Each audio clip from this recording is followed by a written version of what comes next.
Price Lord. Grace TV நேயர்களுக்கு ஆண்டவராகிய இயேசு நாமத்தில் இந்த டாக் வித் ஜீசஸ் ப்ரோக்ராம் மீண்டும் ஒரு சும்மா உங்களை பார்க்க முடியான கிருபை என் தேவனாக கர்த்தர் உங்களுக்கு கொடுத்தபடினால் நான் நன்றி செலுத்துகிறேன்.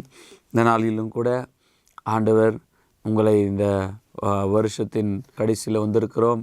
கர்த்தர் மென்மேலுமாய் அவருடைய கிருபினாலே நம்மை காத்து வழிநடத்துவாராக. இந்த நாளில் ஒரு வசனத்தை நான் வாசிக்கிறேன்.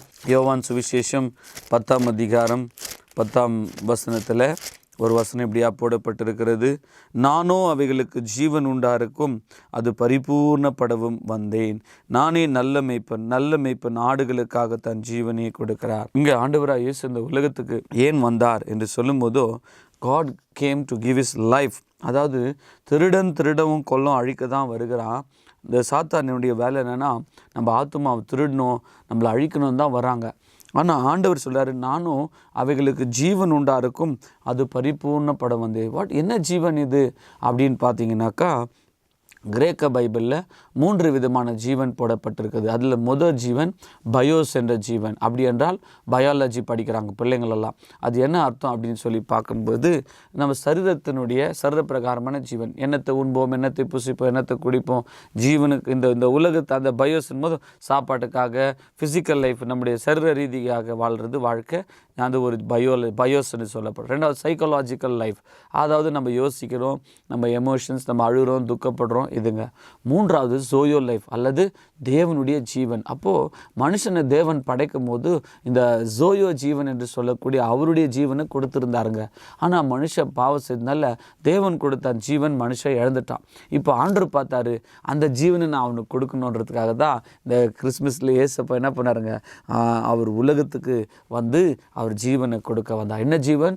சோயோ ஜீவன் அல்லது தேவனுடைய ஜீவன். அது பரமனின் ஜீவனுங்க, அது பரலோகத்தினுடைய ஜீவனுங்க. அந்த ஜீவனில் வல்லமை உண்டு. அது பாய்ந்தோடுகிற ஜீவன். அது அநேகருக்கு அது ஜீவன் ஊற்றாக மாற்றப்படும். ஸோ ஆண்டவருடைய லைஃப் தான் நமக்கு கொடுத்துருக்கிறார் பிரியமான. அதை கொடுக்க தான் ஏசப்பா வந்தாருங்களாம். அப்போது பாருங்கள், யோவான் சுவிசேஷம் 1ஆம் அதிகாரம் நீங்கள் வாசிக்கும்போது 4ஆம் வசனம், அவருக்குள் ஜீவன் இருந்தது, அந்த ஜீவன் மனுஷனுக்கு ஒளியாக இருந்தது. பாருங்கள், ஏசப்பாக்குள்ளே ஜீவன் இருந்துச்சு, அந்த காடுடைய லைஃபு, அந்த ஜீவன் மனுஷனுக்கு ஒளியாக இருந்துச்சு, அந்த ஒளி இருளிலே பிரகாசம். அப்போது இந்த தேவனுடைய ஜீவன் ஆண்டவர் என்ன பண்ணாருங்க, நமக்கு கொடுக்க வந்தாருங்க. ஸோ இந்த ஜீவன் என்ன மாதிரி ஜீவன் பார்த்தீங்கன்னா, அபண்டன்ட் லைஃப். அந்த ஜீவன் பரிபூர்ணமான ஜீவன். பரிபூர்ணமான ஒரு சந்தோஷம், பரிபூர்ணமான ஒரு சமாதானம். It's a fullness of life. அப்போ தேவனுடைய ஜீவன் நமக்கு கொடுக்கத்தான் ஏசப்பா வந்தார். அந்த ஜீவன் இப்போ உங்களுக்குள்ளே இருக்குது. அந்த லைஃப்பை நீங்கள் அதை கவனிக்காதே நம்ம என்ன பண்ணுகிறோம், சரீரம் வெறும் ஃபிசிக்கல் லைஃப் மாத்திரம் பார்க்குறோம்.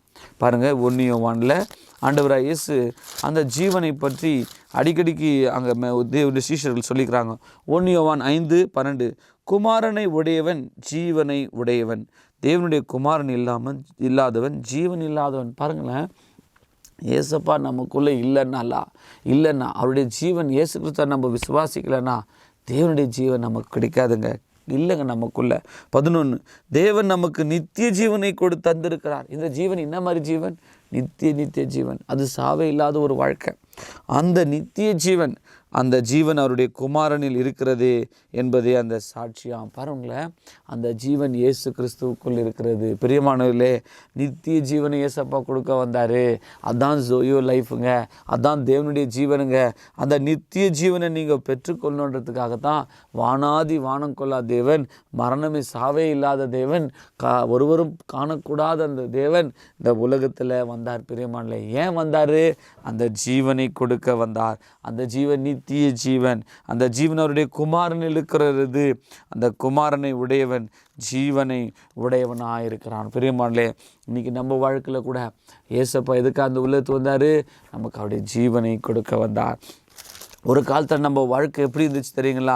எபேசியரில் நம்ம வாசிக்கும்போது அங்கே அப்போஸ்தலனாகிய பவுல் அந்த சபைக்கு சொல்லும்போது சொல்கிறாரு, நம்ம ஒரு காலத்தில் இந்த உலகத்தில் அந்நியராக இருந்தோம்.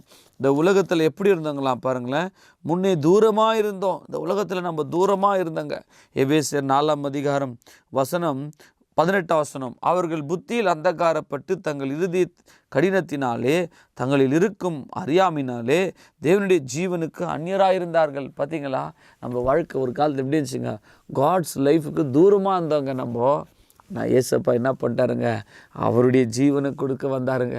பாருங்கள், நம்ம பிள்ளைகளை பார்க்கும்போதும் நம்ம சாயல் அவங்களுக்குள்ளே தெரியுது. அவங்கள பார்த்தாலே என் உயிர்ப்பா அப்படின்னு சொல்கிறோம் நம்ம. ஏன்? எனக்குள்ளே இருந்த அந்த பிள்ளை, என் வயிற்றில் பிறந்தப்பல்ல, என் ஜீவன் அந்த பிள்ளைக்குள்ளே இருக்குது. பாருங்கள், ஏசப்பா கூட அதான் இப்போ சொன்னாருங்க, நமக்காக நம்ம கடவுளுடைய ஜீவனுக்கு தூரமாக இருந்த நம்மளை ஆதாமுக்குள் இழந்து போனதை ஏசப்பா என்ன பண்ணாருங்க, அந்த ஜீவனை கொடுக்க வந்தார். ஹல்லேலூயா. அது தேவனுடைய ஜீவன், அது பரிபூர்ணமான ஜீவன். அது அது நித்திய ஜீவன். நித்தியமாக தேவன் தம்முடைய ஒரே பிராணகுமாரனை விசுவாசிக்கிறவனோ அவன் கெட்டு போகக்கூடாது, நீ கெட்டு போகக்கூடாதுன்றதுக்காக அவரையே தந்தரலி. இவ்வளவா உலகத்தில் அன்பு தேவன் நம்ம கெட்டு போகக்கூடாது, நித்திய ஜீவனை அடையும் பொருட்டு. ஸோ ஏசப்பாக்குள்ளே என்ன இருக்குன்னா நித்திய ஜீவனுக்கு, அந்த ஜீவன் அவருடைய குமாரனா இயேசுக்குள்ளே இருக்கிறது. அந்த ஜீவனை தான் நமக்கு கொடுக்க வந்தார். இந்த நாட்களில் கூட கர்த்தர் தாமே உங்கள் வாழ்க்கையில் அவருடைய ஜீவனை நாம் பெற்றுக்கொள்ள, அந்த ஜீவன், அந்த நித்திய ஜீவனை நாம் பெற்றுக்கொள்ள கர்த்தர் நமக்கு கிருபை பாராட்டுவாராக. பாருங்களேன், யோவான் சுவிசேஷத்தில் நம்ம வாசிக்கும்போது அந்த ஜீவன் அது எவ்வளோ அற்புதமானது பாருங்களேன். யோவான் 4:34 இயேசு அவர்களை நோக்கி, நான் என் அனுப்பினுடைய சித்தத்தின்படி செய்து அவருடைய கிரியை செய்து முடிப்பதே போஜனமாக இருக்கிறது. பாருங்கள், அது யோவான் 5ஆம் அதிகாரம் வசனம் 24. என் வசனத்தை கேட்டு என் அனுப்பினவரை விசுவாசிக்கிறவனுக்கு நித்திய ஜீவன் உண்டு, அவன் ஆக்கினை தீர்ப்புட்படாமல் மரணத்தை விட்டு நீங்கி ஜீவனுக்குட்பட்டிருக்கிறான் என்று மெய்யாகவே அவங்களுக்கு சொல்கிறேன். ஏசப்பா சொல்கிறாரு, ஒருவன் என்னை விசுவாசிக்கிறவன் மரணத்தை விட்டு நீங்கி ஜீவனுக்குட்பட்டிருக்கிறான். பிரியமானே, ஏசப்பாக்குள்ளே பாருங்கள், we are passed from death and to life. பாருங்கள், ஏன்னா அவருக்குள்ள ஜீவன் இருக்கிறது. அந்த ஜீவன் தான் நித்திய ஜீவன். அந்த ஜீவன் பிதாவாகிய தேவனுடைய இருத்திலிருந்து அந்த ஜீவன் வெளிப்பட்டது. பாருங்கள், 1 யோவானில் நம்ம வாசிக்கிறோம் இல்லைங்களா, அந்த ஜீவன் வெளிப்பட்டதுங்களாம். That life was revealed. அப்போ இயேசு இந்த உலகத்துக்கு வந்த நோக்கம் அந்த ஜீவன் கொடுக்க வந்தார். 1 யோவான் 1ஆம் அதிகாரம் 2ஆம் வசனம், அந்த ஜீவன் வெளிப்பட்டது, பிதாவிடத்திலிருந்து வந்ததும் எங்களுக்கு வெளிப்பட்டதுமா நித்தியமாக இருக்கிற அந்த ஜீவனை நாங்கள் கண்டோம், அதை குறித்து சாட்சி கொடுக்குறோம். அப்போது பிதாக்கிட்டிருந்து வந்த ஜீவனாக வந்தது தான் இயேசு கிறிஸ்து. இயேசுப்பா அந்த உலகத்தை எப்படி வந்தார்? ஜீவன் வெளிப்பட்டுச்சுங்களாம். என்ன ஜீவன்? அதான் தேவனுடைய ஜீவன், அதான் பரமனின் ஜீவன், அதான் பரலோகத்தின் ஜீவன், அது நித்திய ஜீவன். அந்த நித்திய ஜீவனை நீங்கள் பெற்றுக்கொள்ளணுன்றதுக்காகத்தான் ஆண்டவராக இயேசு இந்த உலகத்துக்கு வந்தார். பிரியமானே, இந்த ஜீவனை இல்லாத குமாரனா இயேசு இல்லைன்னா உனக்குள் ஜீவன் இல்லை, அவருடைய பரிசுத்த ஆவியானவர் இருக்க மாட்டார். அதனால் பிரியமானே, அந்த ஜீவனை நீங்கள் பெற்றுக்கொள்ளணும். அந்த ஜீவனை பெற்றுக்கொள்ளணுன்றதுக்காகத்தான் இந்த நிகழ்ச்சி. அதை பெற்றுக்கொள்ளணுன்றது தான் இந்த கிறிஸ்மஸுடைய நோக்கம். ஏசப்பாவுடைய ஜீவன் நமக்குள்ளே காணப்படுகிறது. பிரியமானவர்களே, இன்னொரு வசனத்தை நான் வாசிக்கிறேன். அவருடைய ஜீவனுக்குள் நாம் பிழைத்திருக்கிறோம்.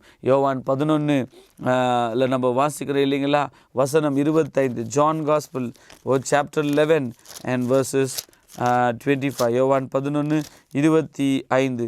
இயேசு அவளை நோக்கி, நானே உயிர்த்தெழுதலும் ஜீவனமாக இருக்கிறேன், என்னை விசுவாசிக்கிறவன் மரித்தாலும் பிழைப்பான். பார்த்தீங்களா, ஆண்டவர் சொல்றார், நான் தான் உயிர்த்தெழுதலும் ஜீவனமாக இருக்கிறேன். எந்த இடத்துல சொல்றாருங்க?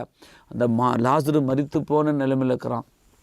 அவங்ககிட்ட மரித்து போய் கடல் வச்சு 4 நாள் ஆச்சு. மார்த்தா அழுதுனுக்கிறாங்க. ஆண்டு சொல்கிறாரு, அம்மா நீ விசுவாசிம்மா, தேவ மகிமை பார்க்குவேன்னா. அந்த அம்மா விசுவாசிக்கிற ஆண்டவரே, நாங்கள் கல்லறை தருங்க போது ஆண்டு சொல்கிறாரு, கல்லறை தருன்னு சொன்ன மார்த்தா சொல்கிறா, வேண்டாம் ஆண்டவரே, 4 நாள் ஆச்சு, அவள் மரித்து போய் வாசனை வரும். ஆண்டு சொன்னார், நீ விசுவாசிக்கணும், நானே உயிர்த்தெழுதலும் ஜீவனமாக இருக்கிறேன், என்னை விசுவாசிக்கிறவன் மரித்தாலும் பிழைப்பான். கர்த்தர் தாமே இந்த நாளிலும் கூட உங்களுடைய வாழ்க்கையில் அந்த ஜீவனை நாம் பெற்றுக்கொள்ள, அந்த உயிர்த்தெழுதலின் ஜீவன் நம்ம வாழ்க்கையில் கூட எபேசியர் 2ஆம் அதிகாரத்தில் வாசிக்கிறோம், மரணத்தினால பாவத்தினால செத்து போயிருந்த நம்ம வாழ்க்கையை உயிர்ப்பிக்க முடியாதான் இயேசு கிறிஸ்து இந்த உலகத்துக்கு வந்தார். பிரியமானே, மரித்து போய் கிடந்தோமா, இந்த உலகத்தில் பாவத்தில் மரித்து போன நம்ம வாழ்க்கை அந்த ஜீவனை கொடுக்க அந்த பரமபிதா இயேசு கிறிஸ்து இந்த உலகத்துக்கு அனுப்பினார். அந்த ஜீவன் வெளிப்பட்டது, அந்த ஜீவன் இயேசு கிறிஸ்துவுக்குள் இருந்தது. அந்த ஜீவன் இப்பொழுது நமக்குள்ளவே வந்து விட்டது. அந்த ஜீவன் அவருடைய ரத்தத்தில் இருந்தது. அந்த ரத்தத்தை சிந்தி ஏசப்பா நம்மளை மீட்டுக்கொண்டார். அந்த உயிர்த்தெழுதல ஜீவன் இப்பொழுது நாமும் பெற்றுக்கொண்டோம். ஏன்னா ஏசப்பா நமக்குள்ளே வந்துட்டார். இப்போ எனக்குள்ளே யாருடைய ஜீவன் இருக்குது? இயேசுவின் ஜீவன் இருக்குது. அதான் பவுல் எழுதுகிறார் பாருங்கள், பிலிப்பியர் 1ஆம் அதிகாரம் 21ஆம் வசனத்தில் நம்ம வாசிக்கிறோம், கிறிஸ்து எனக்கு ஜீவன், மரணம் எனக்கு ஆதாயம். பிரியமானே, கிறிஸ்து தான் என் ஜீவன் என்றார் பவுல். கலாத்தியர் 2:20 சொல்கிறாரு, நான் சிலுவையில் அறியப்பட்டுக்கிறேன், நீ நான் அல்ல, இயேசுவே எனக்குள் பிழைத்திருக்கிறார். நீ நான் வாழ்வதோ எனக்குள் வாழ்கிற இயேசுக்காக நான் வாழ்கிறேன். பிரியமானே, அதான் உண்மையான வாழ்க்கை. இந்த கடைசி காலத்தில் வாழ்ந்து கொண்டிருக்கிற நமக்கு கர்த்தருடைய ஜீவன் பெற்ற நாம், அந்த ஜீவனை உடையவர்களாக நீங்கள் அநேகருக்கு ஆசீர்வாதமாக ஆண்டவர் இயேசு சொன்னார், நானே வழியும் சத்தியம் ஜீவனமாக இருக்கிறேன். அந்த ஜீவன் வெளிப்படுவதாக. கர்த்தர் உங்களை இந்த புது வருஷத்துக்குள்ளே போகும்போதும் ஆண்டவர் புதிய ஜீவனோடு பெற்றுக்கொண்டு ஏசப்பாக்காக நித்திய ஜீவனை பெற்றுக்கொண்டு அந்த ஜீவனை பெற்றுக்கொள்ள கடைசியாக யோவான் 6:33 நாம் வாசிக்கிறோம். ஏசப்பாவே சொன்ன ஒரு வசனம் என்னவென்றால், வானத்திலிருந்து இறங்கி உலகத்துக்காக ஜீவனை கொடுக்குற அப்பமே தேவனால் அருளி அப்பம். அப்போது ஏசப்பா அந்த உலகத்துக்கு எதுக்காக வந்தாருங்க? வானத்திலேருந்து இறங்கி வந்தாருங்க. உலகத்துக்காக ஜீவனை கொடுக்குற அப்பமாக வந்தார். கர்த்தர் தாமே அந்த அப்பத்தை நீங்கள் ஆண்டவருடைய அவரை நீங்கள் உட்கொள்வீர்களாக, அவரை ஏற்றுக்கொள்வீர்களாக. கர்த்தர் ஆசீர்வதிப்பாராக. பிதாவே, இந்த நாளில் கொடுத்த ஜீவனுள்ள வசனங்களுக்கு ஸ்தோத்திரம். பரிசுத்த ஆவியானவர் மூலியமாக விதைக்கப்பட்ட வசனங்கள் 100 பலன் தர கிருபை தாரும். ஆசீர்வாதம் பலப்படுத்த காத்துக்கொள்ளும். இயேசு கிறிஸ்துவின் நாமத்தில் விதைக்கப்பட்ட வசனத்தை பெருக செய்யும்படியா, இயேசு ரட்சகர் நாமத்தில் இந்த நிகழ்ச்சியை பார்த்த ஒவ்வொரு தேவப்பிள்ளை மேலும் கரை இருக்கும்படியா இயேசு கிறிஸ்துவின் நாமத்தில் வேண்டிக் கொள்கிறோம் பிதாவே. ஆமென். God bless you all.